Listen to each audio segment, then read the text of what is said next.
Hey guys, welcome back to some more AFK Arena. Today we're back over on the YouTube account and we're going to be looking at the Wrizz comps that we have in here. Now we know Wrizz has been updated with the new guild bosses, so making sure that you maximize damage in here and getting all of the rewards is going to be very important because you are also getting some extra chests out of there.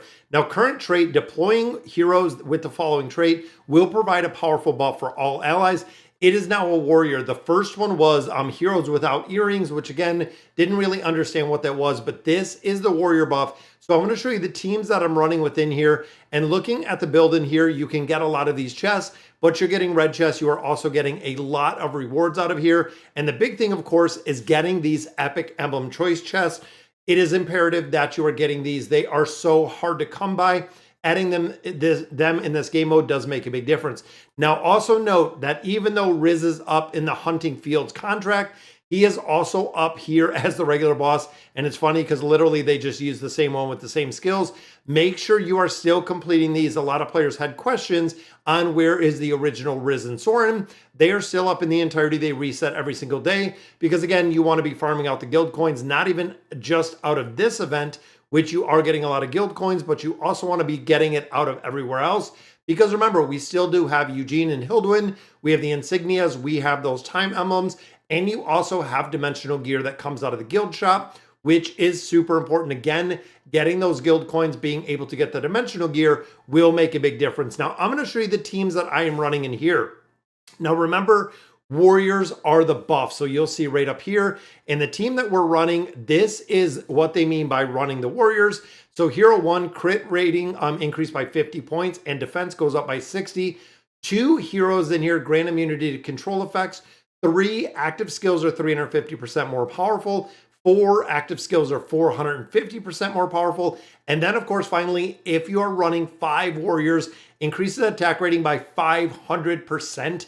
We have never seen a buff that high before, but that is kind of crazy. So even looking at the formation that I'm running in here, and if you're unfamiliar, they are warriors. That is right. We have the awakened version of Athalia. That is going to be the primary damage dealer that we have in here. Then we have some really good buffs with Laios, which I don't have the furniture on there. I feel like it would make a big difference with the furniture. Then we have Adrian and Elise. Now for Adrian and Elise, the big thing with this hero is having the plus 40 signature item. If you don't have Adrian Elise build, you could sub in a couple other ones. But remember, this is going to be the damage dealer. When you look at Adrian Elise, the plus 40 here, this effect applies to all allied heroes, which is going to do more damage in here and amplifying the damage that is dealt. The plus 40 affects all allied heroes, so everybody is going to be doing more damage in there. And then we also do have Jerome. Jerome is another one doing a ton of damage in here, just as a buffer. When you start thinking of the ability for a warrior, even though he is a warrior, he is a warrior classification, he is a buffer is the primary role. Wish I had him with the engraving a little bit higher, again, kind of getting some higher stats. And you also notice we have Zolrath in here. Now, Zolrath is an old school hero, but does a lot of damage when you have Zolrath built up. I want to see exactly kind of where we come in here. Now, you could put the awakened version of Entendre in here. You could do Rem. I know a lot of players were actually running Rem in here, but if you're stacking a lot of damage dealers, you're not going to get the results that you're looking for because you need the heroes like Jerome and like the warriors that bring the buffing ability. I've seen a lot of players just throw in a bunch of warriors. Unfortunately, it didn't work. Then we also do have the owl. Now, this is going to give us that haste that we're looking for within this team itself. So looking at team number 2, again, thinking of the warriors, even though we are running Envy in here, you'll notice that we do not have warriors within this formation. Now, the reason being, when you start looking at the formation, you can actually cap damage. It caps around 71 billion is what we've seen. We are running Panda Dumpty in here. And look at the back row, guys. We have Aurelia, which is a major, huge buffer in here.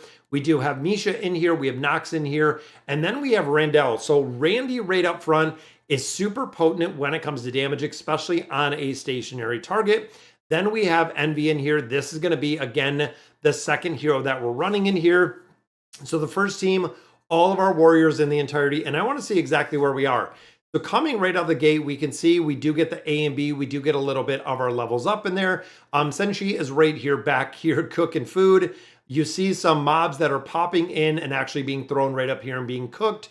got a lot of buffs, got a lot of ranking. And you'll notice up here also with this time stop or this timer, we're at 30 trillion already.